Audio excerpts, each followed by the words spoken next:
할렐루야. 우리 귀하고 복된 주일입니다. 예배의 자리에 나오신 우리 사랑하는 성도님들과 또 각 가정에서 영상으로 예배하시는 성도님들을 예수님의 이름으로 환영하고 축복합니다.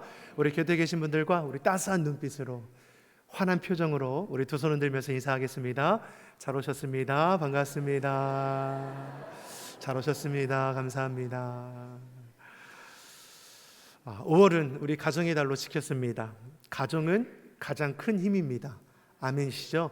우리가 계속해서 예수님과 함께하는 행복한 우리 가정, 우리 자녀를 위해서 또 기도해 주시기 바랍니다. 6월은 이제 우리가 태신자 작정 사역과 성령 충만함을 위해서 기도하길 원합니다. 지난주에 나누어드렸던 우리 태신자 카드를 꼭 작성하셔서 헌금 시간이나 로비에 비치되어 있는 태신자 작정함에 꼭 넣어주셔서 우리가 기도함을 통해서 6월 18일 새생명 전도주일에 우리 교회로 초청할 수 있기를 바랍니다. 영혼 구원은 우리가 품고 기도하는 것부터 시작이 됩니다. 이름을 적음으로 인해서 내가 평생 이 생명을 구원하기 위해 최선을 다하겠다라는 작성 카드를 꼭 기록해 보시기 바랍니다. 그리고 어제 전교인 한마음 체육대회를 은혜 가운데 잘 마쳤습니다. 비가 와서 좀 걱정했는데 그래도 어린아이들부터 우리 손멍이 모세까지 300명이 넘는 인원이 참여했다라는 것이 참 놀라웠고, 그 흙탕물을 튀기면서 게임을 해도 그 얼굴에 웃음이 가득했다라는 거, 비 맞으면서 식사하시는 분도 있었는데 그래도 그 시간을 서로가 환하게 함께 나누었다라는 거, 이것이 참 신앙의 그런 은혜의 공동체가 아닌가 생각해 보게 됩니다. 올 한 해 무너진 우리 삶의 자리가 다 회복될 뿐만 아니라 우리의 모임이, 우리의 교제가 더욱더 살아나서 정말 올 한 해 주님의 그 은혜 가운데 새로워지는 놀라운 은혜가 있기를 예수님의 이름으로 축복합니다. 이를 위해서 총남성교 임원들이 너무나 수고해 주셨어요. 또 협력해 주신 우리 성도님들, 또 기도해 주시고 또 후원해 주신 모든 분들께 감사드립니다. 우리 곁에 계신 분들과 다시 한번 이렇게 인사하겠습니다. 하나님께서 지키시고 도우십니다. 아멘이시죠? 하나님께서 우리 삶을 지키시고 돌보심을 믿습니다. 어릴 때 한 동네에서 자라서 지금까지도 우정을 나누는 친구가 있습니다. 소위 우리는 이제 불알 친구, 중마고우라고 표현을 합니다. 어릴 때 이 친구는 어땠냐면 외모도 좀 좋았습니다. 저는 어릴 때 새카맸거든요. 주근깨도 많고. 그 친구는 공부도 웬만큼 했습니다. 저는 잘 못했거든요. 노래도 잘합니다. 유머도 있고 축구도 잘하는 거예요. 거기다 집안도 잘 사는 겁니다. 그런 친구들을 볼 때 어떻습니까? 질투가 나죠. 짜증나는 친구 아닙니까? 근데 그 집안이 불교였습니다. 중학교 시절에 제가 그 친구를 전도해서 함께 교회를 다니기 시작한 겁니다. 전도를 제가 했습니다.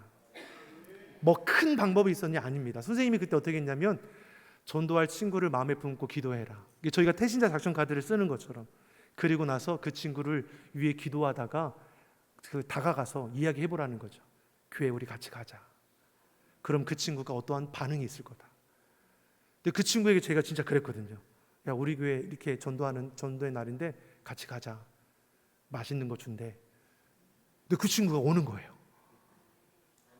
뭐 어린이가 그렇지 뭐 이런 생각하실 것 같긴 한데, 이 친구가 처음에 오면서부터 그 다음 주부터 빠지지 않고 열심히 하게 되는 겁니다.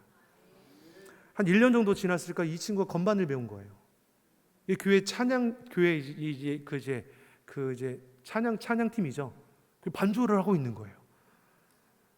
반면에 저는 모태신앙입니다. 어릴 때부터 당연하게 교회를 다녔습니다. 그것이 축복인지도 모르고 교회 가기 싫을 때는 진짜 혼나면서 맞으면서 교회를 다녔습니다. 제 친구와 저와의 차이가 이제 드러나게 되는 거죠. 그 친구의 가정은 불교라고 했습니다. 그러니까 교회 가는 것이 참 어려웠던 거죠. 몰랐는데 자꾸만 부모님이 너 왜 교회 가냐 이렇게 소위 핍박이 있었다는 거죠. 근데 그런 것을 내색하지 않고 얘는 주일이면 꼭 예배를 드리고 찬양팀에서 반주를 했습니다. 저는 별다름 없이, 어려움 없이, 갈등 없이 맞아가면서 신앙생활 하는 거 아닙니까? 그 친구는 뜨거웠습니다. 저는 미지근했습니다. 저는 지식적으로 예수님을 알았던 것이고 그 친구는 간절히 사모함으로 뜨겁게 신앙생활을 했습니다. 여러분, 이 차이는 너무나 큰 거죠. 우리 성도님들은 어떠하십니까? 지식적이고 습관적이고 형식적인 신앙의 모습입니까? 아니면 그 마음이 뜨겁고 사모함이 넘치는 신앙입니까? 첫 번째입니까? 두 번째입니까? 아니어도 두 번째라고 얘기하는 겁니다. 첫 번째입니까? 두 번째입니까? 우리는 두 번째죠.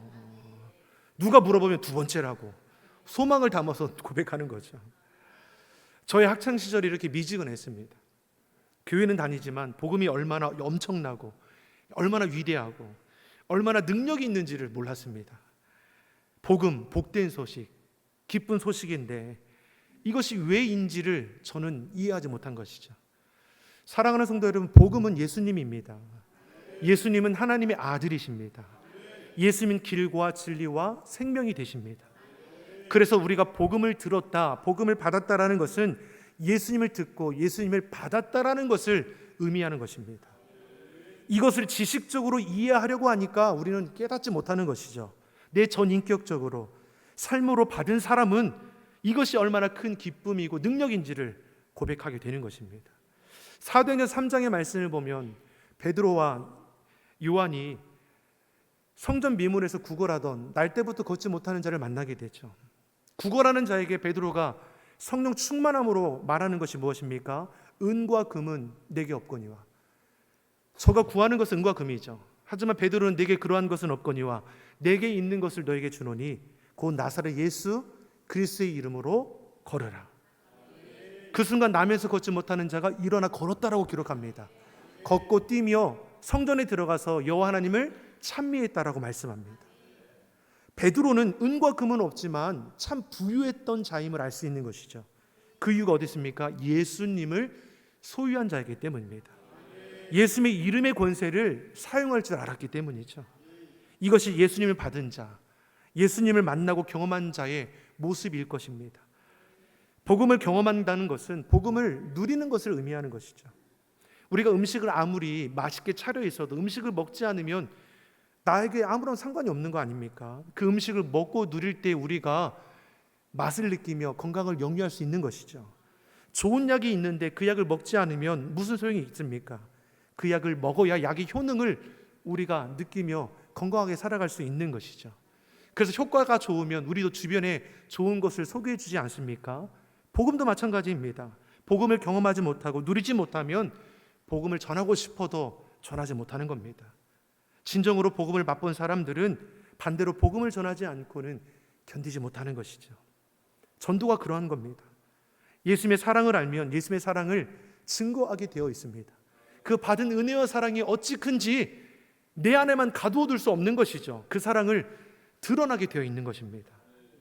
그래서 복음을 전하는 것보다 우선되어야 하는 것이 무엇입니까? 복음을 먼저 받아야 하고 복음을 내가 먼저 누리는 삶이 되어야 하는 것입니다. 주의 말씀에 사로잡혀야 하는 것이죠. 말씀이 내 안에 유동친다고 생각해 보십시오. 우리 입술을 통해서 우리 삶을 통해서 증거될 수밖에 없는 것이죠. 오늘 본문에 예수님께서 삭개오를 만나시죠. 그리고 말씀의 마지막 부분에 저를 향해 하시는 말씀이 무엇입니까? 우리 본문의 말씀 누가복음 19장 10절의 말씀을 우리 다시 한번 같이 읽어보겠습니다. 인자가 온 것은 잃어버린 자를 찾아 구원하려 함이니라. 아멘. 예수님께서 육신을 입고 이 땅에 오신 이유가 어디에 있는지를 알게 하십니다. 예수님께서는 이 땅에 오신 이유가 무엇입니까? 잃어버린 자를 찾아 구원하기 위해서 오셨습니다. 예수님의 관심은 어디에 있습니까? 잃어버린 자들에게 있었습니다. 이것을 더욱더 명확하게 알 수 있는 것은 요한복음 13장 1절의 말씀을 보면 십자가에 달리시기 전에 예수님께서 고백하는 말씀입니다. 요한복음 13장 1절의 말씀 같이 읽어보겠습니다. 유월절 전에 예수께서 자기가 세상을 떠나 아버지께로 돌아가실 때가 이른 줄 아시고 세상에 있는 자를 사랑하시되 끝까지 사랑하시니라. 아멘. 예수님께서 잃어버린 자를 찾아 구원하기 위해 이 땅 가운데 오셨고 십자가에 달려 돌아가시기까지 자기 사람을 잃은 자를 구원하기 위해서 끝까지 사랑하셨음을 오늘 우리에게 말씀해 주는 것이죠.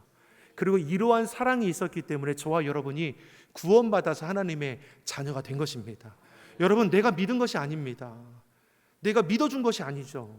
예수님께서 우리 가운데 찾아와 주셔서 우리를 만나 주셨기 때문에 우리 안에 고백이 이루어질 수 있었던 것이고, 하나님께서 약속하신 성령님이 우리 가운데 부어지니 우리가 예수님을 나의 주 나의 하나님으로 고백할 수 있었던 것입니다. 오늘 본문에 예수님께서 여리고를 지나가시죠.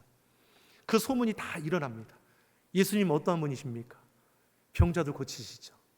귀신 달린 자들 쫓기시죠. 천국 복음을 증거하시죠. 많은 무리들이 모여들게 됩니다. 누구에게도 그 소식이 들어갑니까? 잃어버린 자 삭개오이죠. 예수님께서 지나가셨다라고 말하지만 이 말씀을 읽어보면 예수님께서는 굳이 그곳을 지나간 이유가 어디에 있습니까? 잃어버린 삭개오를 찾기 위해서 그곳에 오셨다라는 것을 우리가 알 수 있는 것이죠. 삭개오는 누구입니까? 세리장입니다. 부정부패를 일삼았죠.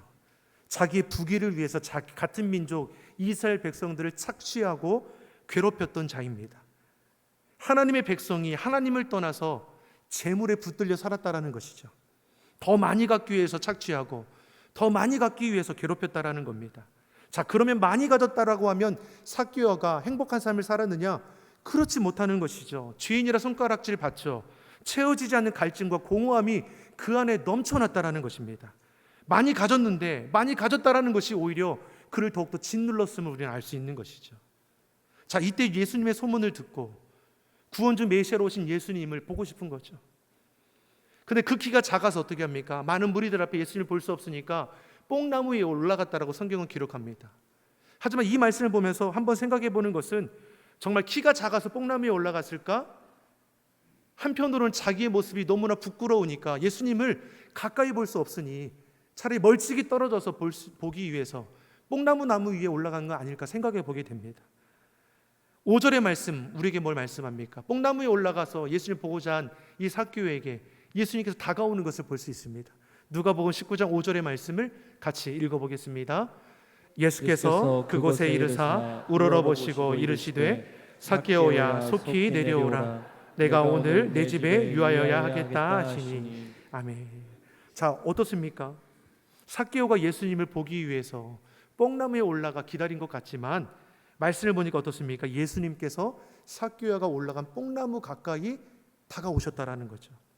그리고 예수님께서 그의 이름을 불러주셨습니다. 삭개오야 내려와라. 내가 오늘 밤 너희 집에 유하여야 하겠다.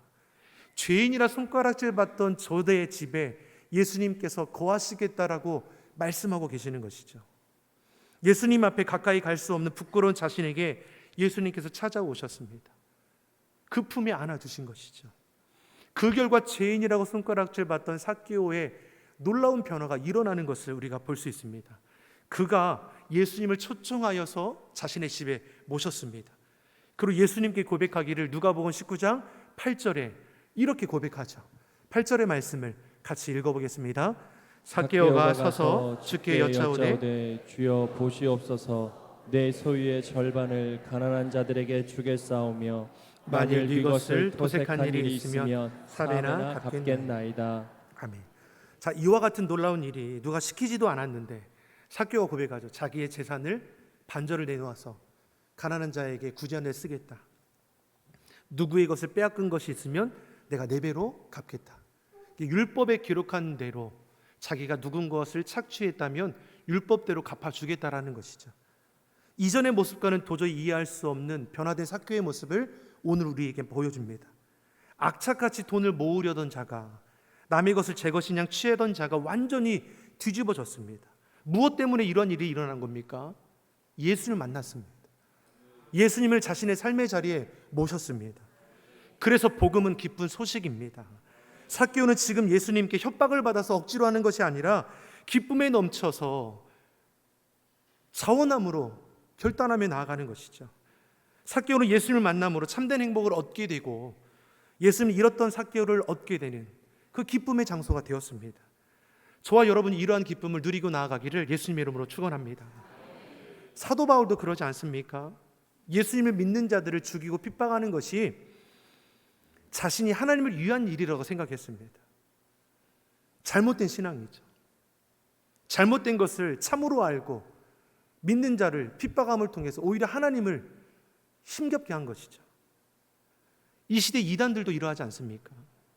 스스로를 교주가 스스로를 하나님이라, 예수라, 선지자라 헛되게 미혹하고 현혹합니다. 근데 많은 사람들이 그런 헛된 말에 빠져넘어가지 않습니까? 거짓된 것에 자기의 재산을 다 바치고 가족들로 다 내팽겨 쳐버립니다. 이 때문에 얼마나 많은 가정들이 파탄이 일어납니까? 그래도 돌이키지 않죠. 이 시대에도 그러한 일들이 일어나고 있습니다. 왜 그렇습니까? 그들 안에 복음이 심겨져 있지 않기 때문입니다. 가짜를 진짜로 알고 사단의 종로를 타고 있음에도 그것이 잘못된 길인 일을 깨닫지 못하는 것이죠. 우리 주변에도 이런 자들이 있으면 저들의 영혼을 여러분 불쌍히 여기시고 기도해 주시기 바랍니다. 이단들은 우리가 물리쳐야죠. 하지만 그 영혼은 불쌍히 여기며 우리가 기도해 줄 수 있기를 바랍니다. 우리가 시온 손길을 잘 다니고 있는데 자꾸만 어디로 가서 전도사님을, 목사님을 소개해 주겠다고, 능력 있는 저 뭐 있는데 기도 한번 받아보라고. 여러분 그러면 어떻게 하겠습니까? 따라가야 합니까? 아니면 어떻게 합니까? 얼씨 좋다. 여러분 그러면 안 된다는 것이죠. 자꾸만 성경 공부하라고 한다고 하면 어떻게 합니까? 여러분 100% 이단입니다. 사랑하는 성도 여러분, 강경하게 대처하시기 바랍니다. 이런 이들이 있으면 너 이단이지, 나한테 그런 말 하지 마. 가족일지라도 친지일지라도 동료일지라도 헛된 것으로 미혹하는 자들은 예수 그리스도의 이름으로 여러분 물리치시기 바랍니다. 이러한 자들이 우리 주변에 있다면 여러분 교육자들에게, 구역장들에게 꼭 알려주시기 바랍니다. 이러한 자는 속이는 자, 거짓된 자로 경계하고 물리쳐야 할 것이죠. 예수님을 핍박하던 이 바울이 바뀌어지죠. 도저히 변하지 않을 것 같은 이 바울이 다메섹이라는 이 도성에 핍박하기 위해서 찾아가는 가운데 부활하신 예수님 빛 가운데 만나게 되니까 그 인생이 바뀌지 않습니까? 사랑하는 성도 여러분, 인생의 주관자는 여호와 하나님이십니다. 하나님께서 사랑하셨기 때문에 멸망치 않고 영생을 우리가 얻게 되었습니다. 하나님께서 우리를 사랑하셔서 예수 그리스도를 이 땅 가운데 보내셨습니다. 이것이 복음입니다. 예수 그리스도께서 우리의 죄를 위하여 십자가에 죽으신 것 복음입니다. 죽으시고 부활하신 예수 그리스도를 믿으면 누구든지 멸망치 않고 영생을 얻게 되는 것 복음입니다. 그것을 우리가 받을 때, 예수님을 내 안에 모실 때 놀라운 변화가 일어나게 되어 있다라는 것입니다. 나를 향한 하나님의 사랑에 감격하게 되는 것이고, 길과 진리와 생명 되시는 예수님을 온전히 고백하면서 우리가 살아갈 수 있게 될 것입니다. 그리고 무엇보다 그 사랑을 전하지 않고 견디지 못한 우리의 심령이 되게 되는 것이죠. 사랑하는 성도 여러분, 사도 바울은 고린도전서 15장 3절의 말씀에 내가 받은 것을 전한다라고 했습니다. 베드로와 요한도 성전 미문에 구걸하던 날 때부터 걷지 못하는 자에게 뭐라고 말씀합니까? 내게 있는 것으로 내게 주노니. 바울이 가진 것이 무엇입니까? 베드로가 가진 것이 무엇입니까? 예수 그리스도이죠. 내가 받은 것을 전하는 겁니다. 내가 받은 은혜와 사랑을 전하는 것입니다. 복음이 그러한 거 아닙니까? 내가 받은 그 사랑을 전하는 것이죠. 예수님께서 날 사랑하신 것처럼 예수의 마음으로 우리도 전하는 자가 되어야 할 것입니다. 사랑하는 성도 여러분, 우리도 잃은 자를 찾는 자가 되기를 바랍니다. 저들에게 주의 복음을 증거할 수 있기를 간절히 소망합니다. 지난 주일에 우리가 태신자 작전 카드를 나누어 드렸습니다. 로비에도 비치되어 있습니다. 여러분 한 생명 꼭 적으시기 바랍니다. 아멘이시죠? 꼭 적으시고 그 영혼 구원을 위해서 여러분 힘써 기도해 주시기 바랍니다. 우리가 기도할 때 하나님께서 일하십니다. 우리는 주의 말씀 따라 지켜 행하는 것이죠. 때를 얻든지 못 얻든지 주의 복음을 증거하는 것이고 결실케 하시는 분은 여호와 하나님이십니다. 우리가 생명을 품고 기도하고 6월 18일 날 새생명 전도 주일에 초청할 때 주님께서 그 마음을 열어주셔서 주의 몸된 교회로 인도해 주실 믿습니다. 그리고 이때가 아니더라도 우리가 실망하지 말 것은 하나님의 그 때에 반드시 응답해 주실 것을 믿고 우리가 품은 영혼을 위해서 끝까지 포기하지 않고 기도함을 통해서 하나님을 기쁘시게 할 수 있는 우리 시온성교 온 성도가 되기를 예수님의 이름으로 축원합니다. 기도하겠습니다. 좋으신 아버지 하나님, 우리가 한 생명을 품었습니다. 하나님 앞으로 인도할 한 생명을 위해 기도하기를 시작할 때에 주께서 친히 역사하여 주시옵소서. 무엇보다 우리 마음 가운데 복음을 전하지 않고는 견디지 못할 간절함을 부어주시고 우리 입술을 열어 담대히 주의 복음을 전할 때 이런 영혼을 찾는 기쁨의 결실을 맺어가게 하여 주시옵소서. 감사드리며 예수님의 이름으로 기도드립니다. 아멘.